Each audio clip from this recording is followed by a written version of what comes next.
Well, Hobby Lobby has grown from a few hundred square feet of retail space in Oklahoma City to a nationwide empire. I'm so excited. It just opened in my neighborhood.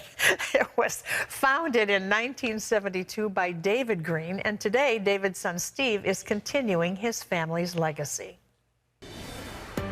Steve Green is the president of Hobby Lobby, an arts and crafts retail chain that has grown to more than 750 stores in 47 states.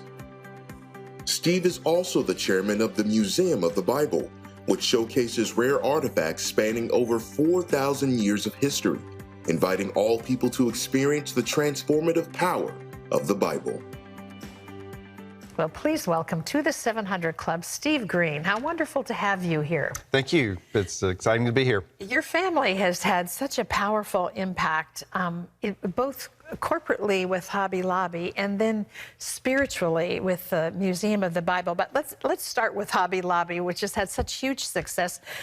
Your whole family's really been involved from the get-go. What do you remember most about those early days? Well, early on, I remember when I was 7, my brother was 9, and we were gluing frames together, and we earned 7 cents a frame. Then in high school, working at the store and on weekends and throughout the summer, and it was enjoyable. It was fun. Did you all ever, as a family, ever have a vision for the size this would become? You know, Dad had worked for a larger retail chain that had stores across the country, so I think he always had that in mind. But it was always looking 4 or 5 years out, and it has grown, continued to grow, and we've been blessed for sure.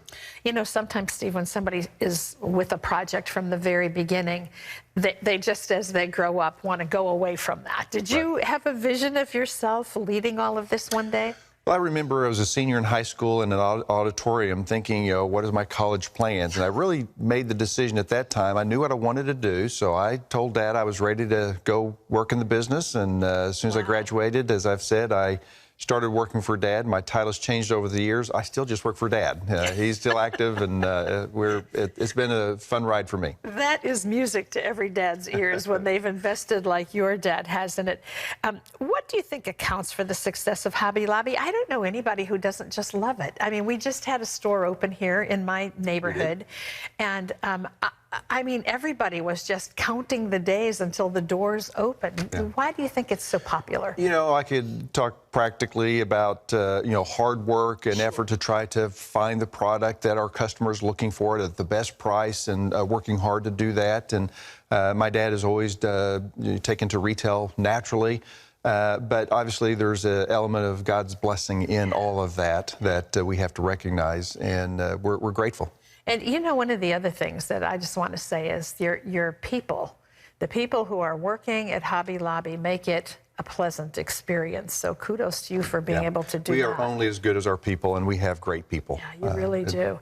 Let's talk about the Museum of the Bible, because it is, I was bowled over by the experience. And any of you who have not been to Washington, D.C. and visited this place, you need to go. It is an experience. How did that concept start? Well, the short of it is, I say God tricked us into it, because it really wasn't something that he does. He's good at doing that. It wasn't something that we were planning on doing. It wasn't a foreign concept. My brother had a Christian bookstore with the largest Bible selection in the country, and he had mentioned maybe putting in a Bible museum, but not anything that we were planning on doing. When a group wanted to put in a Bible museum, and we kind of came along and said we would help. And eventually it kind of became our project, and has really been an exciting journey. And the more you learn about this book, the more appreciation you have for its incredible story and the impact it's had on our world. As you have the largest private collection of many biblical artifacts. Were those collected with the museum in mind, or was it just a family commitment to protecting and... Yeah, the way I've put it is, we're not collectors. I've met collectors, and they have a certain personality. We really started collecting when we were looking at helping another group put in a Bible museum. But as the collection grew, we started in 2009. The economy was struggling, and a lot of opportunities presented themselves, from a single item at a Christie's auction to a 10,000-piece collection.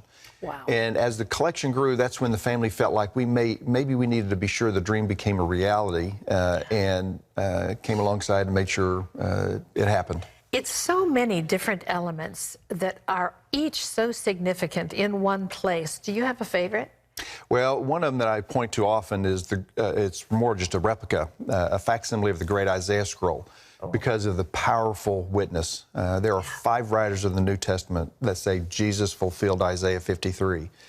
And the actual artifact predates Christ 100 to 200 years. That is a powerful witness to the validity of Scripture, yes. And it argues that this book is divine. Yeah, one of my favorites is the room with all the translations. Mm-hmm. Yes. Wow, powerful. Our illumination space, yes. When people come to the Museum of the Bible, what is your hope and your family's hope that they'll experience? You know, we will only have a visitor for a few hours. The average is 3 to 4 hours. You could spend days in there. I was going to say that's a short trip. If you spend a few hours, you will scratch the surface of a museum. That scratches the surface of the book story, because there is no building that can contain this book story. But my hope is once they get there, they will be inspired. They will say, I've got to go home and I've got to know this book better. I need to engage with it, because the Bible makes a bold claim. It says it's living. Yes. And when a visitor opens that book and reads it, God shows up and can speak to them. And if we've inspired them to do that, then we've done our job. Well, I just want to say to you and pass on to your family, kudos to you, because you have done it so creatively. I mean, just when you think you've seen it all, you round the corner and there's another unique experience. It really is something special. You know, summer's coming up, folks, and if you're like me, sometimes you're looking for places you can take your children or grandchildren that will have impact. Museum of the Bible in Washington, D.C. is one of those places. And if you'd like to know more about the Museum of the Bible, just go to cbn.com. And Steve, to you and your family, thank you. You've given the country a great gift in what you've done there. It's a treasure. Thank you. Really Appreciate is. that. Great to have you here today.